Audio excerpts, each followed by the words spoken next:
Il-Kap tal-Midja tal-Partit Nazzjonalista Pierre Portelli infexx jattakka lid-Deputati Nazzjonalisti mill-fazzjoni tal-eks Kap Nazzjonalista Simon Busuttil.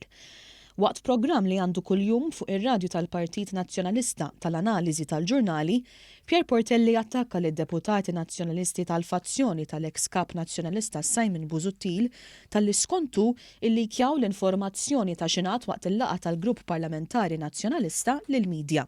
U bat l-Independent it-tina storja f'paġna 5 ta' dak illi seħħ fil-grupp parlamentari tal-Partit Nazzjonalista, ovvjament kollox illikjat minn deputati illi kienu preżenti, però hawnhekk jgħidulna majority of PN MPs tell Delia someone must go.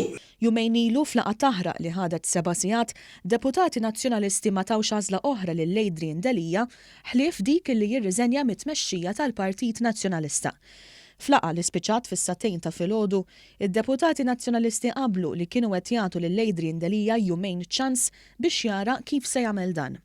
Kienu ċari li jridu ikun fost dawk li jerfgħu il-pis tat-telfiet elettorali fl-elezzjonijiet tal-Parlament Ewropew u tal-Kunsilli Lokali. Miegħu it-tmexxija li tinkludi lil Clyde Puli u lil Pierre Portelli. Iżda li t-leminija tiegħu ħareġ jattakka lil dawn id-deputati nazzjonalisti tal-li anke lilu jridu jġeluh jerfa' ir-responsbailita politika.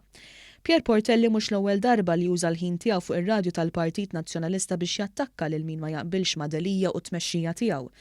Il-ġimgħa li għaddiet ħareġ jattakka liż-żgħażagħ tal-Moviment Żgħażagħ tal-Partit Nazzjonalista l-MZPN talli għamlu rapport tat-telfa u fih talbu lil Delia u lin-nies ta' madwaru biex jerfgħu ir-responsabbiltà politika talli waslu lill-Partit Nazzjonalista għall-akbar żewġ telfiet elettorali.